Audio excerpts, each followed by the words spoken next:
Good evening! Welcome! This is your show! This is your life. AGT Anything Goes Topic Season 8. Episode 9. Today is February 17, 2026. Oy, Gong Shi Fa Chai. Yeah. Kung hai pachoy. Yan. Though it's a Bible Tuesday, Yeah. but it's Oh, syempre Chinese naman. New Year. Happy Chinese New Year, Tata Happy Bear. Chinese New Year din dyan. At sa inyo po dyan. Kamusta po? Yan. Kamusta ang weekend? Ang Valentine's, Tata Bear? Ay masaya. Oo. Masaya din. Talaga rin Ano naman. ba? Bakit? Naka-apat kami. Ha? Oh! Kaya mo pa yung apat, Tata Bear? Ah! Apat? Ay, Grabe sila. ano yung huling pinanood natin? Ay, akala ko Tata Bert, Bakit ano ba yung apat? Ano? Kala ko Hindi ka ba apat ano na, iniisip? ne. Apat na pelikulang Netflix? Ah! Ay, kaya naka-apat kami. Woo! Parang ako yung pagpapawisan, Tata Bert. Yan. Kala ko nakaapat kayong punta sa mga restaurant, gano'n. Ay, yeah. Apat na order. Ay, kinabahan ako. Woo! Yan.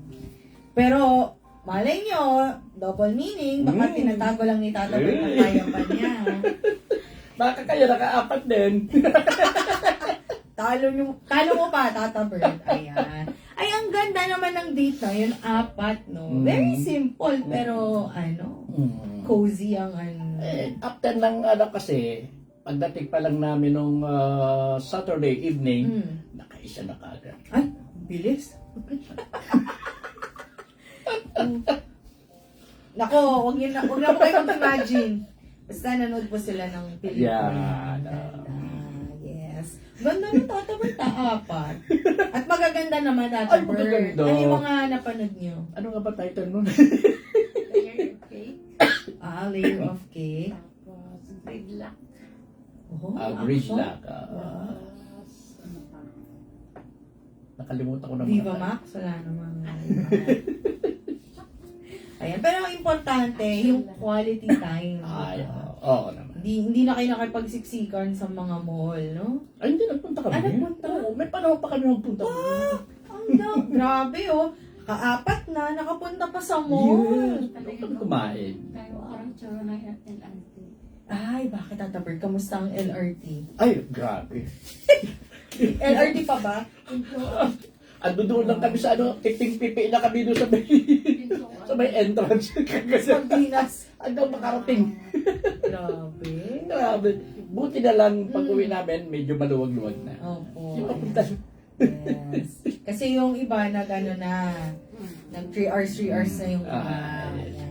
At least kayo, parang 2 days. Diba? Very well. Ganun. Wow, ganun si Tata Bert. Talo tayong lahat. Huwag kayo. Ayan. Kagabi naman Tata Bert, nagsalubong ba kayo? Mga nanood ba kayo ng mga fireworks? Actually, kanina, umaga, sumaglit ako ng umping. Ay, Just wow. para makita, lagi kasi nagpupunta dyan kahit na sandali may hinahabol din akong oras ka ako. Nga pala may dadaanan pa ako sa bangko ng umaga. Dahil ako na, after last, pupunta ako dito So nagmamadali ako. Pag punta ko sa bangko, kita ko sarado. Parang declare na holiday. Opo. Kalaki nagmamadali pa naman ako. Sarado pala. Ay, nako, yan yun. Yes. At least may laman Lagi ng ko bag. kasi kahit pa sinisilip ko sa umping. Marami tao kanina doon sa umping. Ang sa'yo din Tata Bert kasi diba, isang ano ka lang naman, LRTOG. Wow. Sa'yo nung tikoy, diba? Yun. Mga MBT. Yam, yam, yam, yam. Ayan. Kayo po, kamusta po ang inyong Valentine's or ang inyong kanina pagsalubong ng Chinese New Oo, Year? totoo yan. Ayan. Kanina naman, Tata Bert, pagsalubong namin, talagang gising lang talaga. Ayaw namin tumawid na tulog kami. Yun. So, yun lang. Tapos tawa-tawa lang kami. Ay, panoorin nyo yung ano siya, Pinoy film, si Alessandra De Rossi. Hindi ko alam kung napanood yan. Everybody Knows Everyone. Ay, Everyone Knows Everyone. Basta, yun yung title. Parang one take lang siya, pero doon yung mga si Edu Manzano, Joel Torre. Ay, yun. Maganda yung cast. Comedy na drama. Oh, di pa kami yan. Opo, yun, yung may wig si Edu Manzano. Parang yun yung wig na bibigay ko sa'yo. Baka mason. And tomorrow, Tata Bert, no? Ash Wednesday. Yes, maglalagay nga pala no, sa mga attendang healings. Bukas, kung gusto niyo lang, no, maglalagay din po tayo ng access sa noon ng mga a-attend ng healing. Yeah. Kahit na hindi attend ng healing, basta nandito gusto, okay. Na-prepare ko na kanina yung... Thank you, Tata Bert. Si Tata Bert po ang laging naglalagay dyan. Ayan. Tata Bert, any good news? Or So wala ako nakita na ano, no? Ang sa akin lang, sana naman maging maayos na yung takbo ng gobyerno natin. Diba? Oo nga. Let's pray for that. Oo. At unti-unti nang So, par kasi hindi ko gusto eh. Sana maging maayos. Opo. Yes. Everyone's prayer. Tama, Tata Bert. Ako naman, Tata Bert, siguro pwedeng good news na rin kasi at least may progress yung subway, no? Parang napaaga ata yung completion niya, 2031. Ayun, 41 na ako, no? Subway. So, yun lang. Sana, kung kaya pang mas maaga, de better. So, salamat ang may tumutulong na ibang bansa para...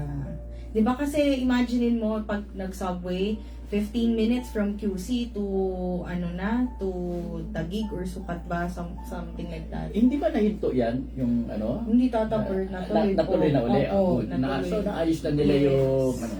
Opo. At yun. Yung So, kaso ng ano niyan. oo nga, Tata Bert. Thankful. Kasi isipin mo, ang daming mababawas na congestion sa EDSA. Kasi may MRT, may magkakalye, may mag-EDSA, meron sa ilalim. Diba? Yan. Sana pa humaba din yan, ha? Maganda na yung maumpisa sa Metro Manila. Ayun lang naman sa akin, Tata Bert. Batiin ko lang po sila. Yes. Yes. Good evening. Happy Chinese New Year, Kuya Joseph. Oh, hi, Joseph. Yan. Mamita. Hi, Mamita. Tita Nati, we miss Hi, you. Lads. Hi. Yan. Ate Ginay. Ginay. Sabi ni Ate Ginay, Gongshi Fachay. Ayan. Kung hi, Pachoy. Yes. Ano yan eh, si Pachay Mandarin. Oh, man. Kung hi, Pachoy, Cantonese. Cantonese. Oh, okay. Gandang gabi daw po. And Tita Belen. Hi, Hello. Belensky. Yan. Miss Linda Omania. Wow, watching from Shanghai. Oo.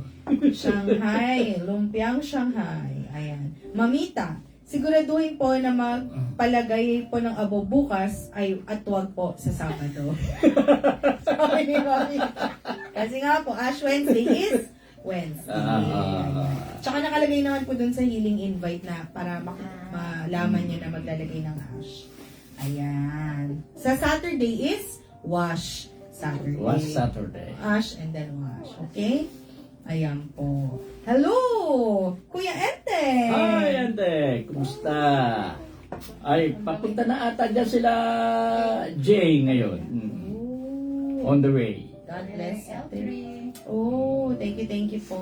Laking tulong ni Enteng talaga. Salamat, Enteng. Andiyan dyan ka. God bless you, Kuya Ente. Pagbalik L4 na yan. Ang gulo natin. And Tata Bert, tonight is the night na bagong kabana ay libro ang babasahin Yes. Oo nga pala, no? Yes. It's Panaghoy or Lamentations sa Yeah. English version. Yes. Opo. So ano po ba ang Lamentations or Panaghoy? Ito ay mga tulak, no, Tata Bert? Ayan, mga tula yan. Yung nandiyan dyan na yan. Yes. Ayan. Tula po. Ayan. So start na po ba tayo? Oh, sige. Okay po. Ayan. Pagbasa mula sa libro ng Panaghoy, Chapter 1. Ang pagdadalamhati ng Jerusalem. O anong lungkot ng lungsod na dating matao. Siya na dating bantog sa buong mundo ngayon tulad na ng isang balo. Siya na dating pangunahing lungsod ngayon ay isa ng lingkod. Buong kapaitan siyang umiiyak sa magdamag. Ang mga matay laging luhaan. Lumayo na ang lahat at walang natira kahit isa upang umaliw sa kanya. Ang dati niyang mga kaibigan, ngayon ay naging mga kaaway na. Ang mga taga-Juday nabihag at dumanas ng kalungkutan at sa pilitang paglilingkod. Sa pananahanan nila sa gitna ng mga bansay, hindi man lamang sila makapagpahinga. Napapaligiran sila ng mga kaaway, walang paraan para makatakas. Malungkot ang mga landas patungong Jerusalem, pagkat wala nang dumadalo sa kanyang mga takdang kapistahan. Dumadalo sa kanyang mga takdang kapistahan. Wala nang nagdaraan sa kanyang mga pintuang bayan. Dumaraing at nagbubuntong hininga ang kanyang mga pari. Pinagmamalupitan ng mga dalagang mga awit sa templo. Napakapait ng sinapit niya. Naging Panginoon niya ang kanyang mga kaaway. Pinapahirap siya ni Yahweh dahil sa marami niyang kasalanan. Wala na ang kanyang mga anak. Sila'y dinalang bihag ng kaaway. Naparam na ang karangyaan ng Jerusalem. Ang kanyang mga pinuno'y parang mga usang di makasumpong ng pastulan, nang hihina na sa pag-iwas sa mga humahabol sa kanila. Ngayong ang mga taga-Jerusalem ay nasa panahon ng pagdadalamhati at paggala. Nagugunita nila ang maliligayang araw na nagdaan. Nang mahulog sila sa kamay ng kaaway, ay walang sinumang sa kanila'y umalalay. Nang sila'y bumagsak, sila'y kinutya ng mga sumakop sa kanila. Mabigat ang nagawang kasalanan ng Jerusalem, kaya't siya'y naging katatawanan. Itinatakwil na siya ng mga pumupuri noon sa kanya. Sa matinding kahihiyan, mukha'y tinakpan sa isang sulok na naghoy na lamang. Ang kanyang karumhan ay di may kakaila. Malagim ang kanyang pagbagsak at wala man lamang umaliw sa kanya. Nagtagumpay ang kanyang mga kaaway at siya'y dumulog kay Yahweh. Sinamsam ng mga kaaway ang lahat niyang kayamanan. Ang mga di dapat pumasok ng mga taga-ibang bayan. Ang banal na templo'y kanilang nilapastangan. Dumaraing ang lahat ng kanyang mamayan sa paghahanap ng pagkain. Ipinagpapalit nila ng pagkain ang kanilang mga kayamanan para lamang mabuhay. Yahweh, masdan po ninyo kami. Mahabag ka sa aming kalagayan. Wala ba kayong pakialam, mga nagdaraan? Hirap na ganito'y inyo na bang naranasan? Ito'y parusa ni Yahweh dahil sa kanyang matinding puot. Nagpababa siya ng apoy mula sa taas. Nanuot ito sa aking mga buto. Sa nilagay na bitag, doon ako'y nahulog. Isang matinding hirap sa aking pinalasap. Inipon niya ang lahat kong pagkakasala at ito'y ipinapasan sa akin. Dahil sa bigat nito'y unti-unting nauubos ang aking lakas. Ako'y binigay ni Yahweh sa aking mga kalaban at aking sarili hindi ko man lang matulungan. Tinawanan lang ni Yahweh ang magigiting kong kawal. Nagpadala siya ng isang hukbo upang lipuin ang mga kabataang lalaki. Dinurog niya ang buong bayan para ubas sa pisaan. Dahil dito, hindi mapigil ang pagdaloy ng aking luha. Walang makaaliw sa akin, ni makapagpalakas ang aking loob. Nagtagumpay ang aking kalaban. Kawawang mga anak, iniwan silang wasak. Ako'y nagpasaklolo ngunit walang tumulong sa akin. Inatasan ni Yahweh ang mga karatig bansa upang ako'y gawing isang kawawa. Kaya ako'y nagmistulang maruming basahan. Nasa panig ng katuwiran si Yahweh. Ako ang naghimagsik laban sa kanyang salita. Ngunit makinig kayo, mga bansa, at tignan ninyo ang aking paghihirap. Binihag ang aking kadalagahan at kabinataan. Tinawag ko ang aking mga kakampi, ngunit hindi nila ako tinulungan. Namatay ang aking mga pari at mga pinuno ng lungsod sa paghahanap ng pagkaing magpapanumbalik ng kanilang lakas. Masdan mo ako, O Yahweh, sapagkat labis akong nababagabag. naliligalig ang aking kaluluwa. Ako'y lubhang naguguluhan, sapagkat naging mapaghimagsik ako. Kabi-kabila ang patayan, sa loob at labas ng kabahayan. Pakinggan mo ang aking daing, walang umaaliw sa akin. Natuwa pa nga ang mga kaaway ko sa ginawa mo sa akin. Madaliin mo ang araw na iyong ipinangako, na sila'y magiging gaya ko rin.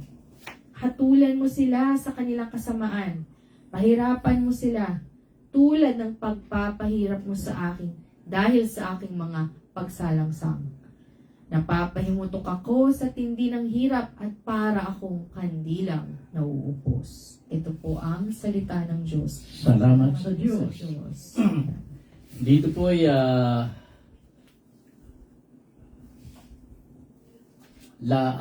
panaghoy yan. Kung wawariin mo, no, hindi malaman nung mga nagsama nito sa Biblia kung sino ang author nitong panaghoy na ito. Pero kung titignan mo talaga, mukhang si Jeremiah din. Si Jeremiah din, no? At pero dito ang pinapalabas niya, ang nagsasalita ay yung Jerusalem o yung Judah. At dito talagang grabe ang inabot ng Judah dahil sa pananakop na ginawa rito ng Babylonia.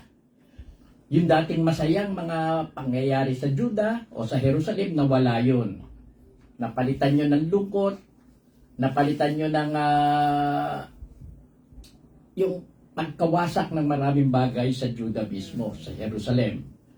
Pati yung mga seremonyas na nangyayari dati sa templo, nawala yan. Dahil mismong pati ang templo nawasak. Buong kapaitan siyang umiiyak sa magdamag ang mga matay laging luhaan. Yan ang ng Jerusalem mismo, ng mga tao sa Jerusalem. Yan ang nararamdaman nila. Talagang lungkot, umiiyak sila sa hirap at sa hirap na dinanas nila. Pero hindi naman dito, halos parang ayaw nilang sisihin si Yahweh. Although nakakapagbigay sila ng ilang salita para laban kay Yahweh sa ginawa ni Yahweh, still, aminado naman ang mga taga-Judah na ito, taga-Jerusalem na ito, na parang may katwiran si Yahweh sa ginawa sa kanila. Dahil na rin sa ginawa nilang pagtalikod kay Yahweh, dahil na rin talagang nagpakasama na mismo mga taga-Judah. Hindi nila sinunod yung mga kautusan ni Yahweh, kaya nalagay sila sa hindi maganda. Ang mga taga-Judah ay nabihag at dumanas ng kalungkutan at sa pilitang paglilingkod. Ganun talaga dahil ang mga taga-Judah, nung masakop na sila ng Babylonia, maraming mamamayan ng mga taga-Judah ang dinala mismo, in-exile o dinala sa Babylonia. At doon, slave sila na kung ilang taon. Siyempre, ibang lugar yun, hindi mo bansa, hindi mo lupa, talagang mahihirapan ka. Malungkot ang mga landas patungong Jerusalem, pagkat wala nang dumadalo sa kanyang mga takdang kapistahan, totoo, nawala yan. Wala nang nagdaraan sa kanyang mga pintuang bayan, dumaraing at nagbubuntong hininga ang kanyang mga pare. Pinagmamalupitan ang mga dalagang mang-aawit sa templo, napakapait ng sinabi niya. Ang templo kasi napakasaya noon. Pati yung mga pare na gumaganap ng kanilang tungkulin. Pero nawala yan. Nang wasakin ng Babylonia ang templo, pati yung mga gamit sa templo niya, sinamsam niya ng Babylonia, dinala halo sa Babylonia lahat yan. Naging Panginoon niya ang kanyang mga kaaway. Pinapaghirap siya ni Yahweh dahil sa marami niyang kasalanan. Yan, isang pag-amin yan eh. Wala na ang kanyang mga anak, sila'y dinalang bihag ng kaaway. Totoo naman. Dinala talaga mga bata, mga babae, mga lalaki, dinala talaga sa Babylonia upang maging slave doon. Ngayon, ang mga taga-Jerusalem ay nasa panahong pagdadalamhati at paggalak. Nagugunita nila ang maliligayang araw na nagdaan. Nang mahulog sila sa kamay ng kaaway, ay walang sinumang sa kanila'y umalalay. Nang sila'y bumagsak, sila'y tinutya ng mga sumakop sa kanila. Tanyag kasi noon ang Jerusalem. Marami at tumitingalang mga bansa dyan. Tanyag kasi noon ang Jerusalem, ang Juda. At marami mga bansa ang tumitingala dito dahil napakaunlad, napakasaya at napakagandang manirahan noon sa Jerusalem. Ang problema nga sa sinapit nito, parang nagdulot ng kahihiyan na rin sa mga tao, sa mga taga-Jerusalem. Halos takpan nga nila yung kalang mukha at sa isang sulok na lang sila lumalagi na doon nananaghoy. Ang kanyang karumhan ay di may kakaila.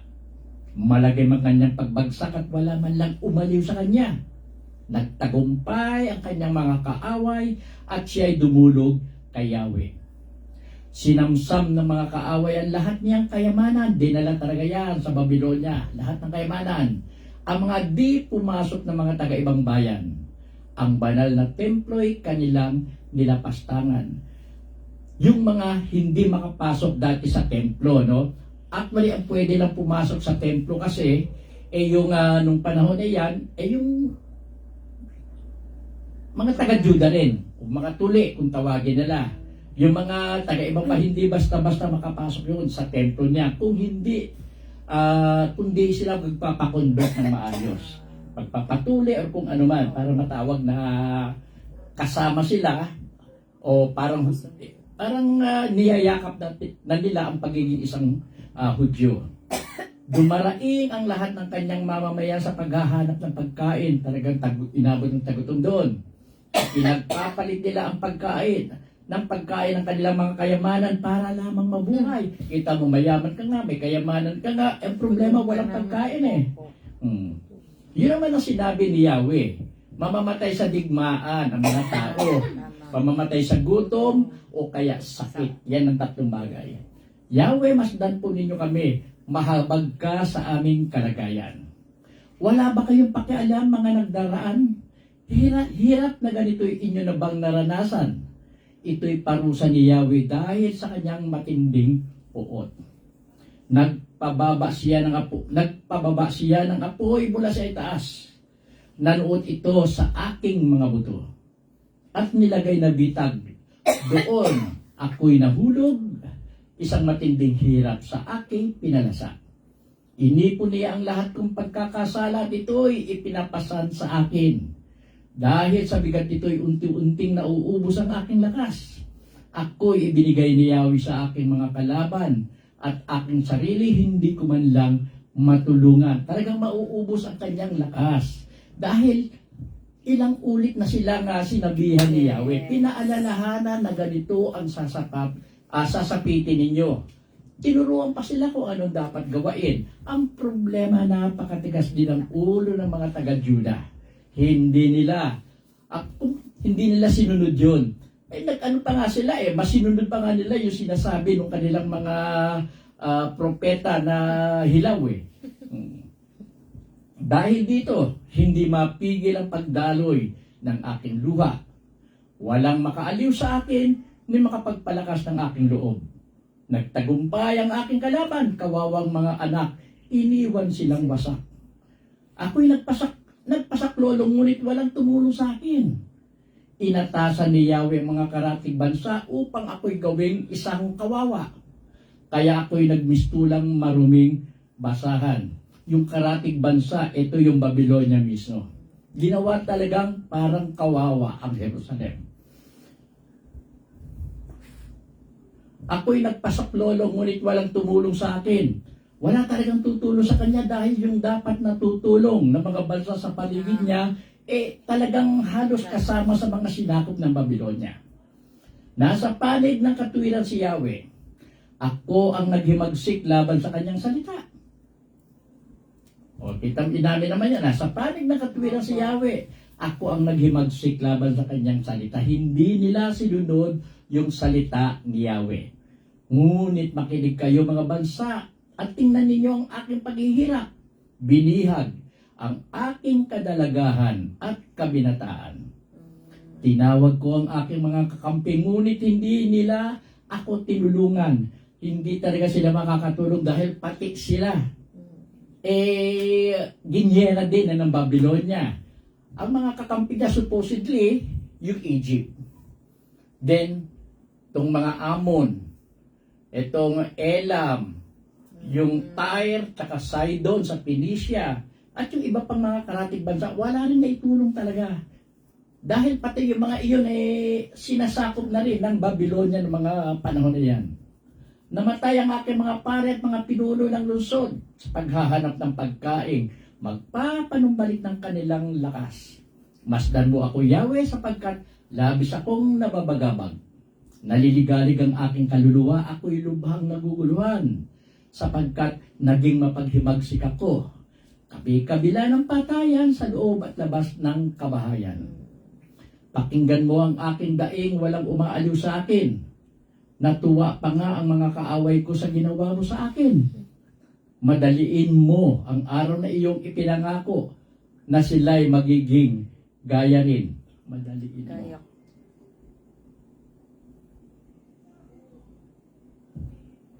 Madaliin mo ang araw na iyong ipinangako. Na-encounter ko kasi yung line na yan doon sa lecture na inano ko Madaliin.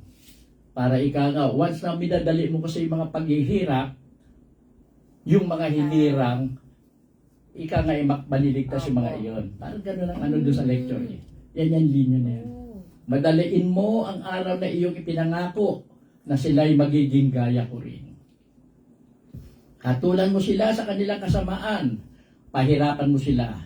Tulad ng pagpapahirap mo sa akin dahil sa aking mga pagsalangsang.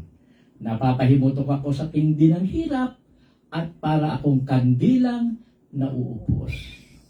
Yan. Talagang ito si Jeremiah din ang may dyan, no? Pero para lumalabas dito ang nagsasalita mismo ang Juda or ang Jerusalem.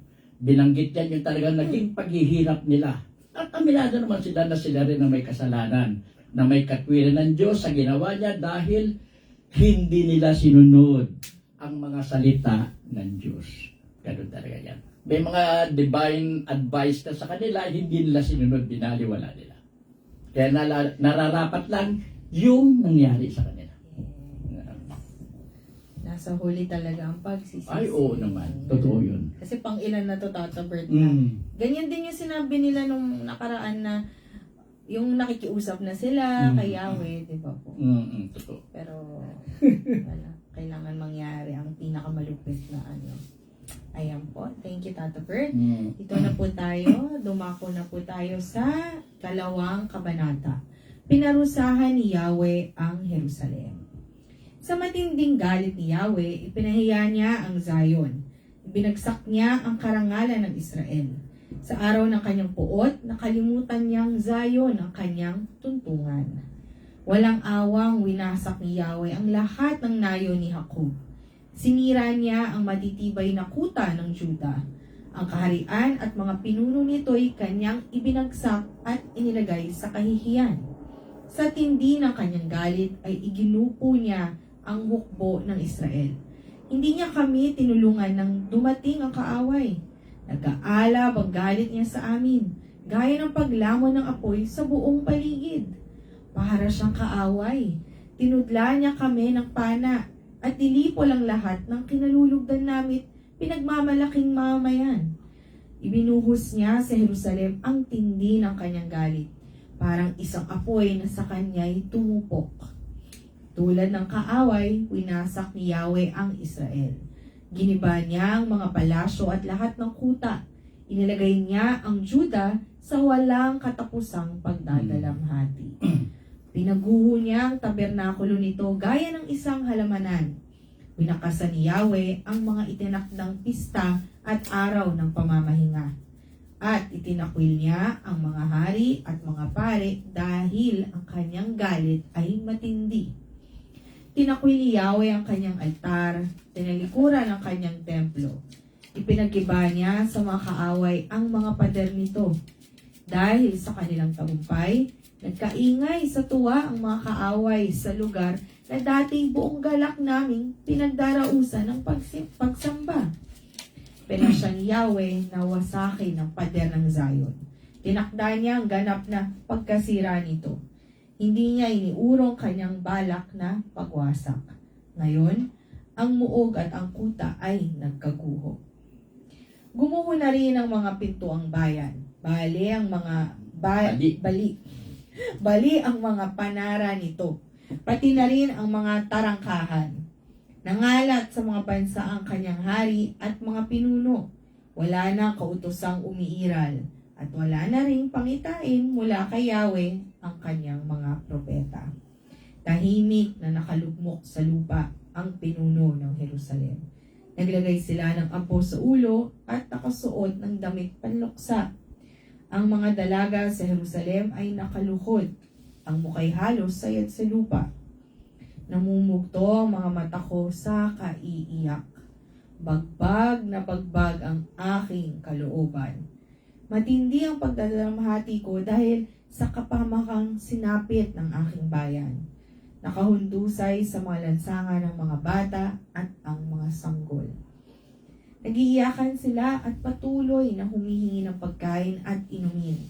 Nalulupaypay sila na parang mga sugatan sa mga lansangan. Unti-unting nangangapos ang mga hininga sa kandungan ng kanilang mag-ina.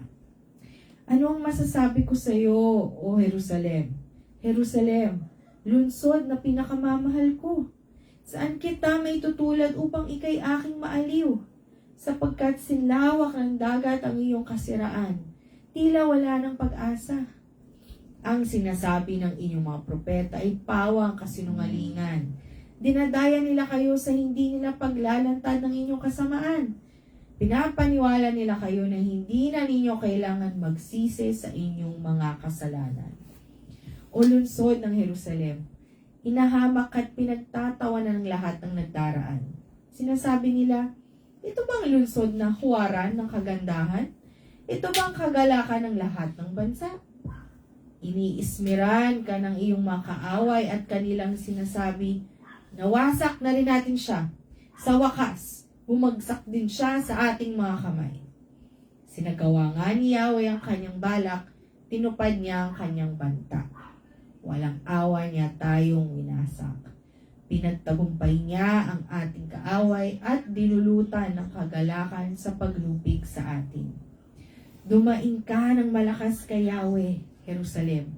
Araw-gabi, hayaan mong umagos ang iyong luha gaya ng ilog. Huwag kang tumigil sa iyong pag-iyak.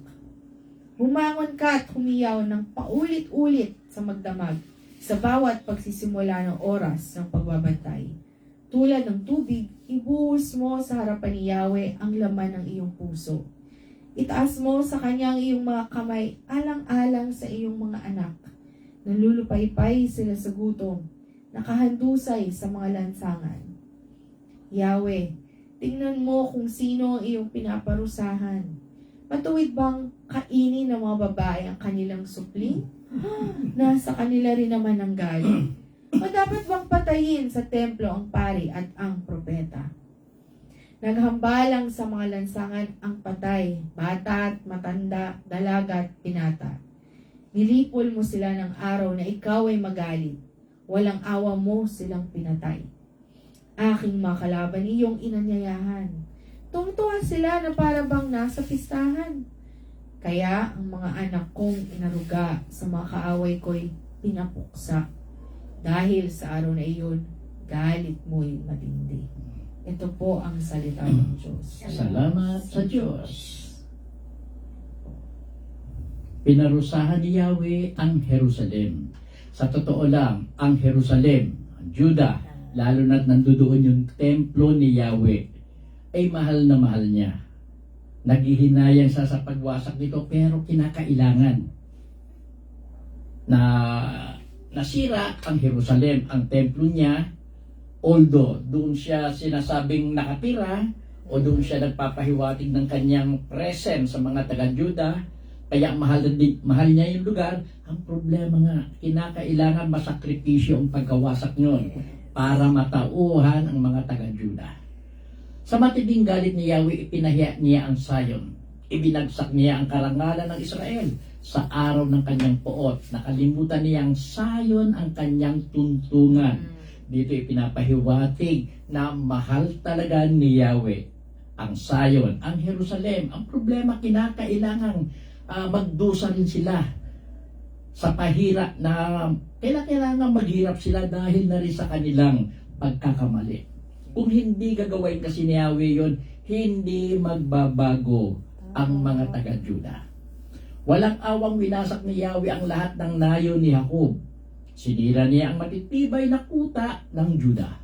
Ang kaharian at mga pinuno nito'y kanyang ibinagsak at inilagay sa kahihiyan. Ganun talagang daranasin nila. Sa tindi ng kanyang galit ay iginupo niya ang hukbo ng Israel. Hindi niya kami tinulungan ng dumating ang kaaway. Paano kayo tutulungan ni Yahweh? Part yan ng kanyang na dapat yung matutunan. Actually, yung gumyera sa kanila na Babylonia, si Yahweh rin ang nagbigay ng ano ba tawag dito, ng abiso na para gyerahin ang Juda, ang Jerusalem. Para matulungan, para na rin matuto ang mga taga-Jerusalem nito. Para siyang kaaway, kinudla ring kabinang pana. Para siyang kaaway. Parang si Yahweh sinasabi na parang kaaway. Totoo naman. At nilipol ang lahat ng kinalulugdan namin ipinagmamalaking mamamayan. Ibinuhos niya sa Jerusalem ang tindi ng kanyang galit. Parang isang apoy na sa kanya'y tumupok. Talagang grabe ang galit ni Yahweh. Pero kinakailangan. Sa totoo lang, medyo naghihirap din si Yahweh noon. Masakit sa kanya. Pero kinakailangan niyang gawain. Tulad ng kaaway, winasak ni Yahweh ang Israel. Giniba niya ang palasyo at lahat ng kuta. Iniligay niya ang Juda sa walang katapusang pagdadalamhati. Pinaguho niya ang tabernakulo, yung templo, gaya ng isang halamanan. Winasak ni Yahweh ang mga itinakdang pista at araw ng pamamahinga. At itinakwil niya ang mga hari at mga pari dahil ang kanyang galit ay matindi. Itinakwil ni Yahweh ang kanyang altar, yung templo niya. Tinalikuran ng kanyang templo. Ipinagbibiyan niya sa mga kaaway ang mga pader nito. Dahil sa kanyang tagumpay, nagkaingay sa tuwa ang mga kaaway. Sa lugar na dati, buong galak namin pinagdarausan ng pagsamba. Natural lang na magsasaya yung kaaway nila dahil tinalo sila Ipinasya ni Yahweh na wasakin ang pader ng Zion. Itinakda niya ang ganap na pagkasira nito, hindi niya iniurong ang kanyang balak na pagwasak. Kinakailangang matuloy kasi yan dahil yan ang isang magiging sagot upang tumino ang mga taga-Juda. Actually, ilang beses nga niyang nagpaalala Ang problema lang talagang napakatigas din ang ulo ng mga Hudyo. Gumuho na rin ang mga pinto ang bayan, bali ang mga panaran nito, pati na rin ang mga tarangkahan. Nangalat sa mga bansa ang kanyang hari at mga pinuno, wala ng kautosang umiiral. At wala na rin pangitain mula kay Yahweh ang kanyang mga propeta. Tahimik na nakalugmok sa lupa. Naglagay sila ng abo sa ulo at nakasuot ng damit panluksa. Namumugto ang mga mata ko sa kaiiyak. Bagbag na bagbag ang aking kalooban. Matindi ang pagdadalamhati ko dahil sa kapahamakang sinapit ng aking bayan. Nakahandusay sa mga lansangan ang mga bata at ang mga sanggol. Yan ang nararamdaman ni Yahweh. Pero kinakailangan gawain niya talaga Nag-iiyakan sila at patuloy na humihingi ng pagkain at inumin. Nalulupaypay sila na parang mga sugatan sa lansangan. Unti-unting nangangapos ang mga hininga sa kandungan ng kanilang mga ina. Ano ang masasabi ko sa iyo, O Jerusalem? Jerusalem, lungsod na pinakamamahal ko, saan kita maitutulad upang ikay aking maaliw? Sapagkat sinlawak ng dagat ang iyong kasiraan, tila wala ng pag-asa. Talagang wasak na wasak ang Jerusalem. Ang sinasabi ng inyong mga propeta ay pawang kasinungalingan. Yun ang nangyari talaga. Hindi nila sinusunod yung mga propesiya na sinabi sa kanila ni Jeremias at ng iba pang mga naunang propeta. Mas sinusunod nila yung mga bulaang propeta na kasinungalingan naman talaga ang sinasabi. Pinapaniwala nila kayo na hindi ninyo kailangang magsisi sa inyong mga kasalanan. O lungsod ng Jerusalem, hinahamak at pinagtatawanan ng lahat ng nagdaraan. Inisbilang ka ng iyong mga kaaway at kanilang sinasabi na wasak na rin natin siya. Sa wakas, bumagsak din siya sa ating mga kaaway. Napakalakas na bansa kasi talaga ang Juda. At kung hindi tinulungan sana ni Yahweh ang Babylonia, mahihirapan din sana. Pero andun kasi si Yahweh. Dumaing ka ng malakas kay Yahweh, Jerusalem. Araw-gabi hayaan mong umagos ang iyong luha gaya ng ilog. Huwag kang tumigil sa iyong pag-iyak. Yahweh, tingnan mo kung sino ang iyong pinaparusahan. Matuwid bang kainin ng mga babae ang kanilang supling na sa kanila rin naman ng galing? Parang salitang ano na lang naman yan. Hindi naman yan ang ibig sabihin. Sa sobrang gutom. O dapat bang patayin sa templo ang pari at ang propeta? Yan, pwede pa. Naghambalang sa mga lansangan ng patay, bata't matanda, dalagat binata. Nilipol mo sila ng araw na ikaw ay nagalit. Walang awa mo silang pinatay. Aking mga kalaban, iyong inanyayahan, tuwang-tuwa sila na para bang nasa pistahan. Kaya ang mga anak kong inaruga sa mga kaaway ko'y pinapuksa. Dahil sa araw na iyon, galit mo'y matindi. Matindi naman talaga ang naging galit ni Yahweh dahil na rin sa mga taga-Juda. Sila rin ang nagbunsod niyan, ang naging dahilan kaya nagalit ng gusto si Yahweh. Ayaw nilang pakinggan. Binigyan naman sila ng panahon para hindi ganun katindi ang maging pagkasira ng Juda ng Jerusalem. Ang problema, binaliwala nila ang advice ni Yahweh, ang mga utos ni Yahweh. Sayang. Pero dahil nga nilabag nila, nasa huli na ang pagsisisi. Kailangan mangyari yung dapat mangyari. Thank you po, Tata Bert. Ito na po tayo. Pagbasa mula sa chapter 3. Chapter 3. Parusa, pagsisisi, at pag-asa. Pwede. Naranasan ko kung gaano kahirap ang maparusahan ng Diyos. Tinaboy niya ako sa lugar na wala kahit bahagyang liwanag. Walang awa niya akong hinahampas sa buong maghapon. Tadtad ng sugat ang buo kong katawan at bali-bali ang aking mga buto. Ibinalanggo niya ako sa kalungkutan at pagdurusa. Isinadlak niya ako sa kadiliman, laging nasa bingit ng kamatayan. Ginapos niya ako para hindi makatakas. Pinalibutan ako ng pader na mataas. Nanambitan man ako at humingi ng tulong, hindi niya dininig ang aking dalangin. Susuray-suray ako sa tindi ng hirap, at kahit saan ako bumaling, ay may pader na nakaharang. Siya'y parang osong nag-aabang sa akin at parang leyong nag-aantay. Hinabol niya ako sa kaniluray at iniwang nakahandusay. Iniakma niya ang kanyang pana at ako ang ginawang tudlaan. Tinamaan ako sa aking puso ng kanyang mga palaso.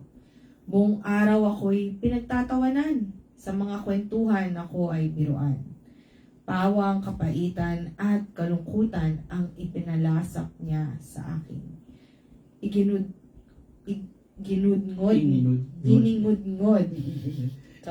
Iningud-ngud niya sa lupa ang aking muka at idinikdik sa bato ang aking bibig. Naglaho sa akin ang bakas ng kalusugan, maging kapayapaan at kaligayahan man.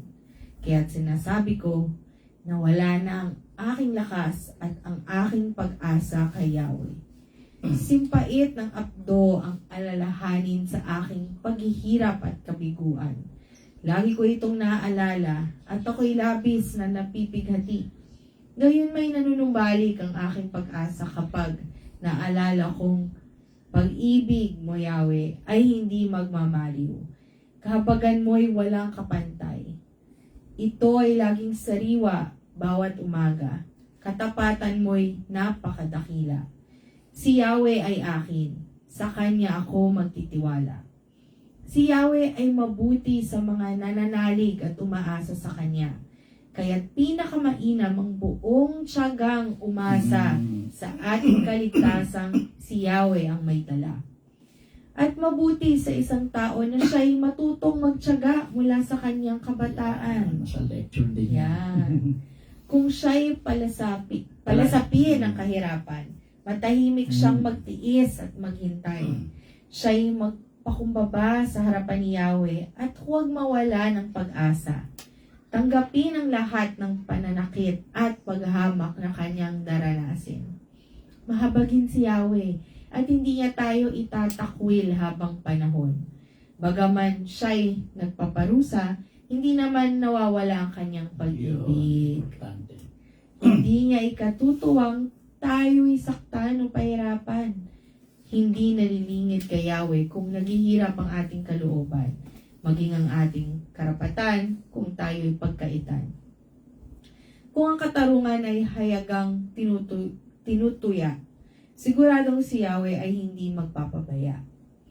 Walang anumang bagay na mangyayari nang hindi sa kapahintulutan ni Yahweh. Amen. Nasa kapangyarihan ng kataas-taasang Diyos ang masama at mabuti. Bakit tayo magrereklamo kapag tayo'y pinaparusahan kung dahil naman ito sa ating mga kasalanan? Siyasatin natin suriin ang ating pamumuhay at tayo'y manumbalik kay Yahweh. Dumulog tayo sa Diyos at tayo'y manalangin. Kami nagkasala at naghimagsik at hindi mo kami pinatawad.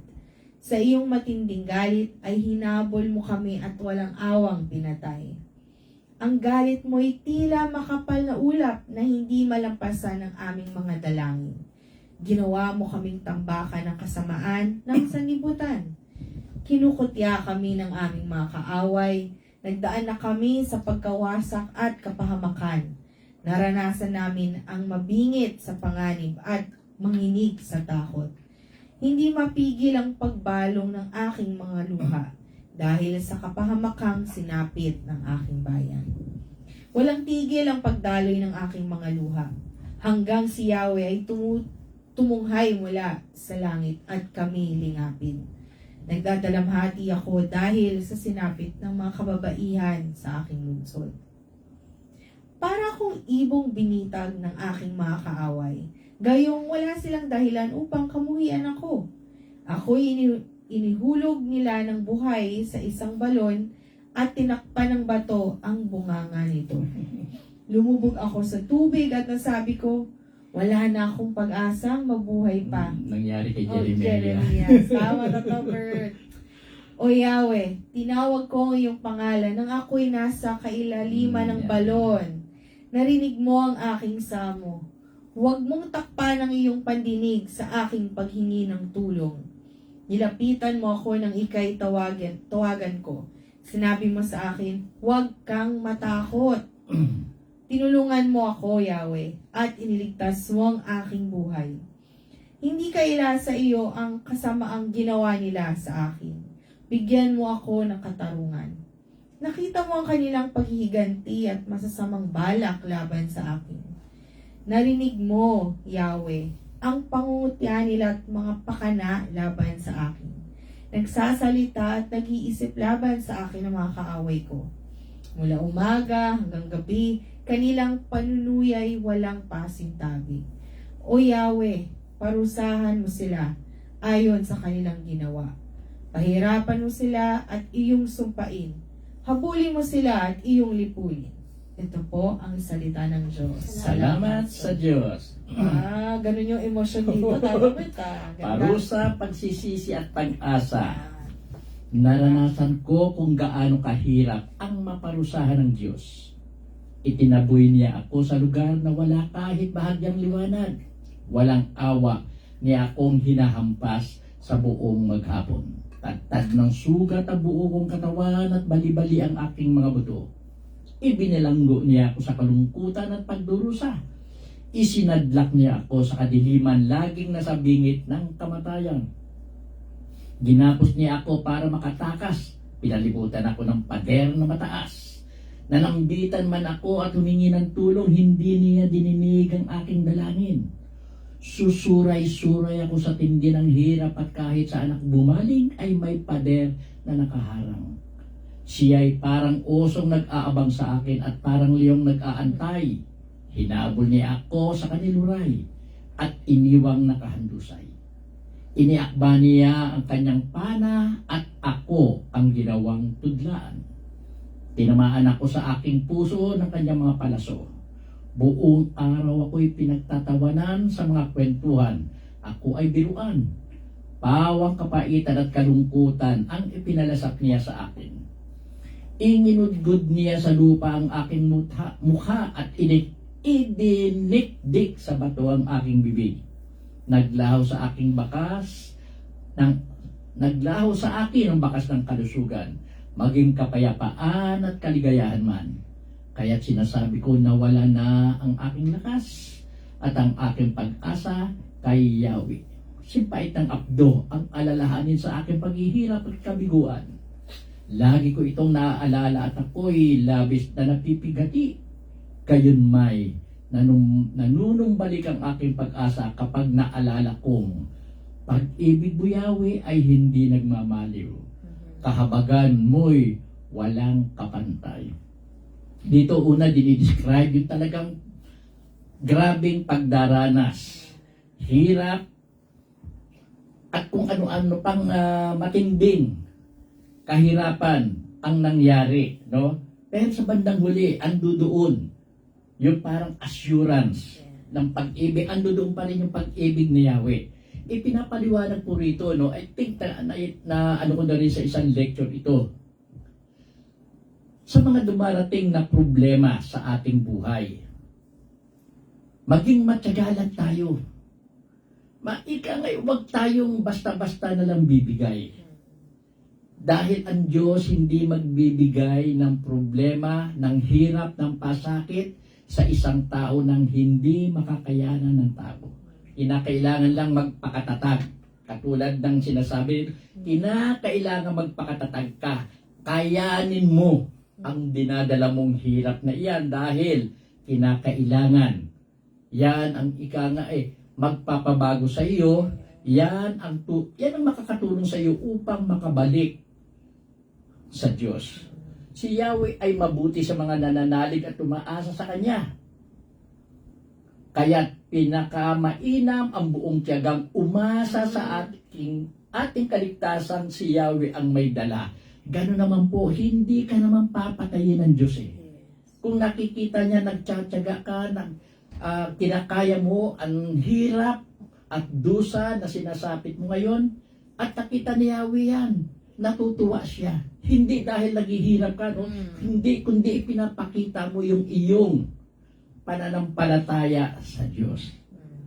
Sa gitna ng hirap kasi, sa gitna ng dusa na sinasapit ng tao, at yun ay nilalabanan niya.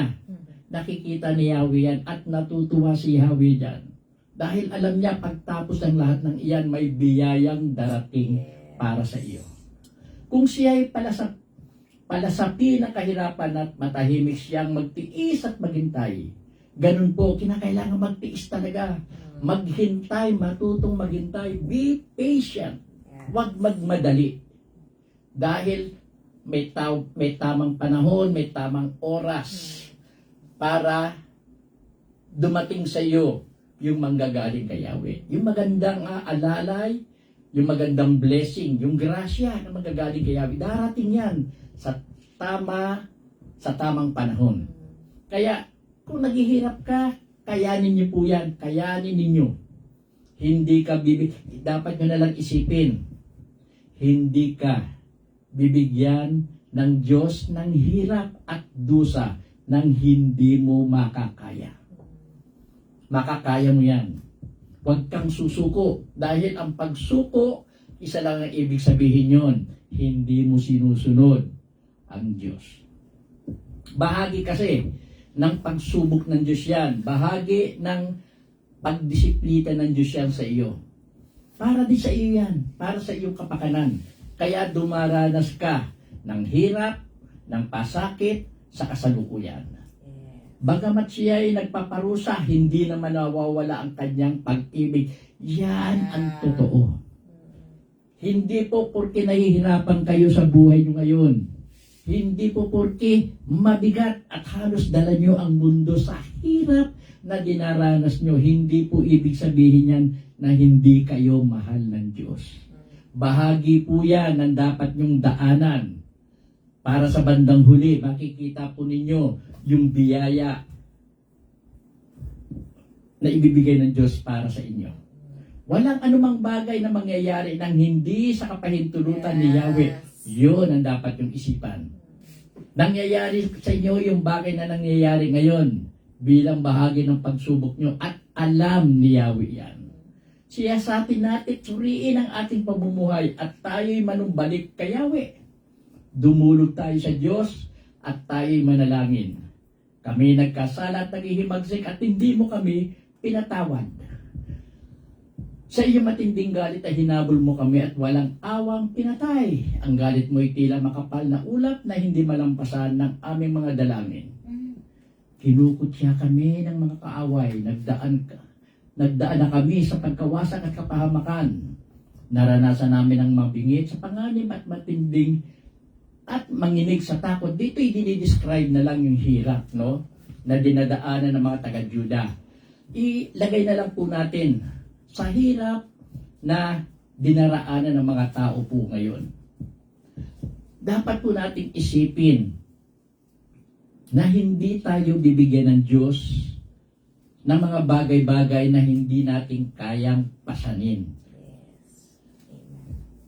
Sa totoo lang, no?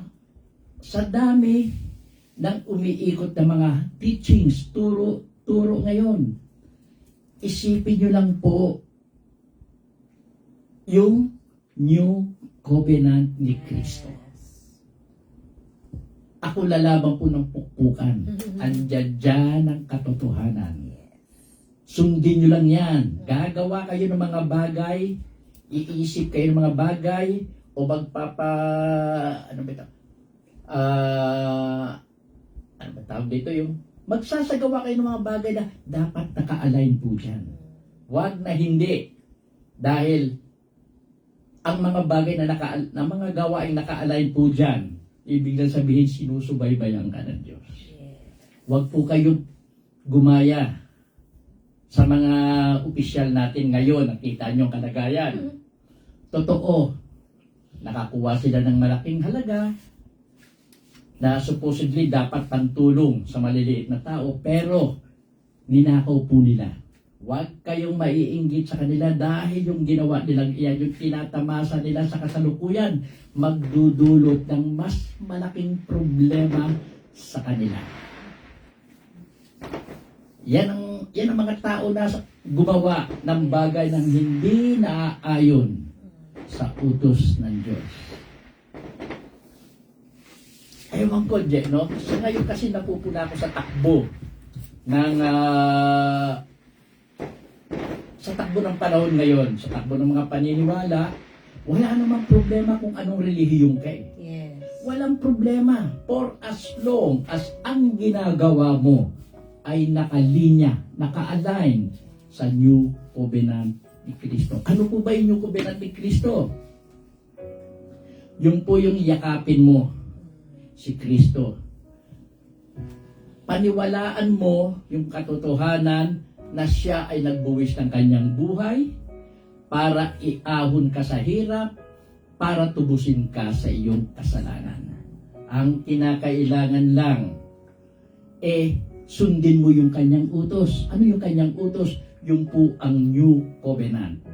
Mahalin mo ang Diyos ng iyong buong puso, ng iyong buong kaluluwa, ng iyong buong pagkatao, ng iyong buong lakas. At ang ikalawa, mahalin mo ang iyong kapwa katulad ng pagmamahal mo sa iyong sarili. Pag yan ang nagagawa mo o yung bawat gagawain mo, naka-align po dyan, hindi po kayo maliligaw.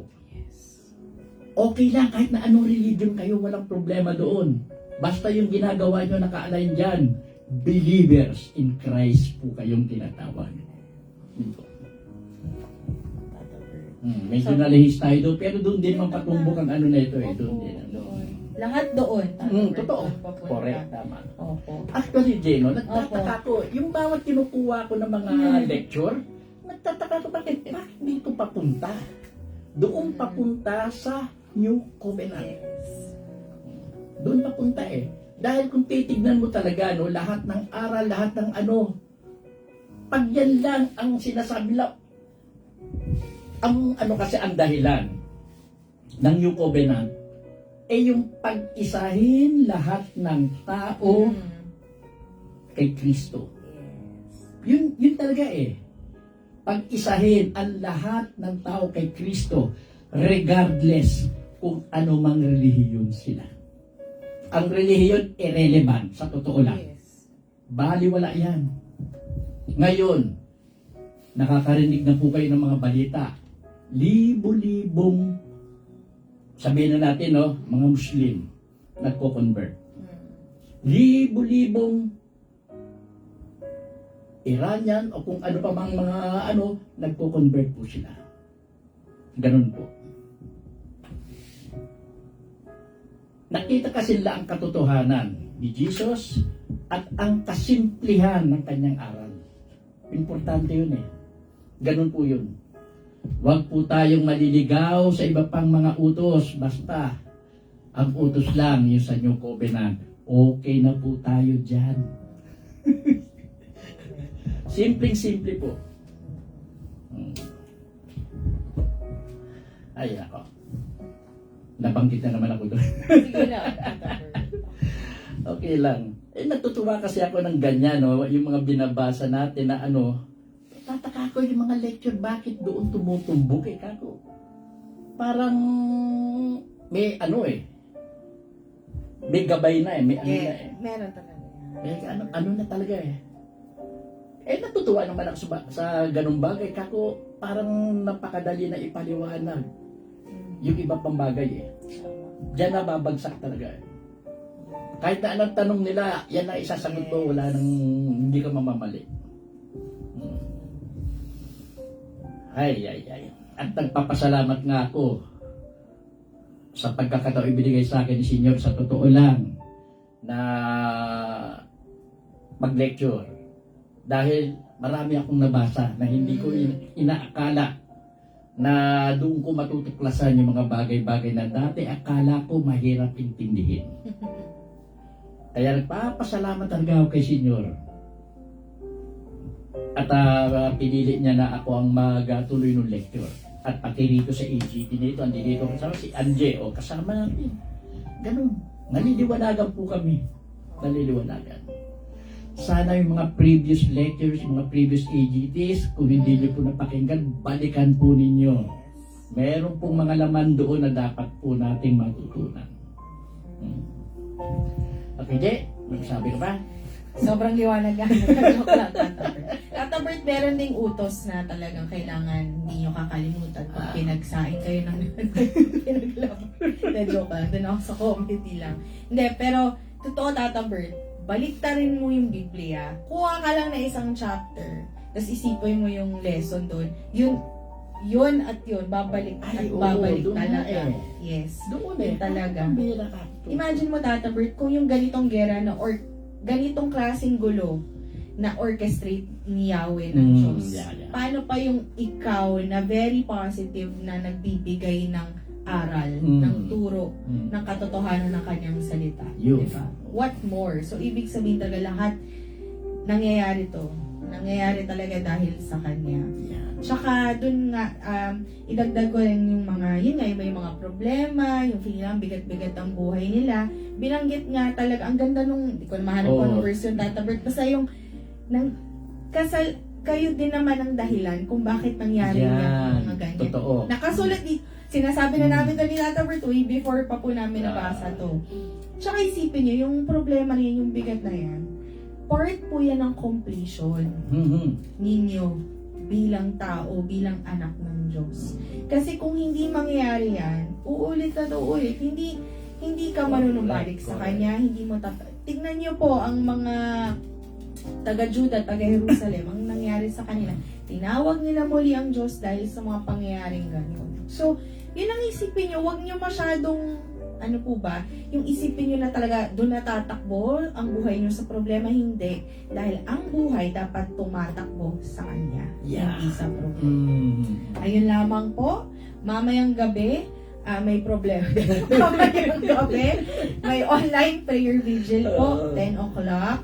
Sabayan niyo po ang online prayer vigil. And sa mga, yun nga po, sabi Tata Bert, panoorin niyo po yung mga past episodes, lalo na yung Bible. Nasa Facebook po, yan, sa mga lumang videos. Nasa YouTube din po. Nasa YouTube din po, Anthony Vivero-AGT. May website din po, anthonymivero.com. And bukas, Tata Bert, Bukas nga po pala, yung 8 o'clock na nobina po sa pangunguna ni Tita Hermie Rodriguez. At bago po ang gamutan, yung 174th lecture. Yan. yes, ayan po. And huwag niyo po kalimutan, Ash Wednesday rin po tomorrow. Ulit, remind lang po. Yan po. Thank you po. Thank you. At magandang gabi po sa inyo. God bless po.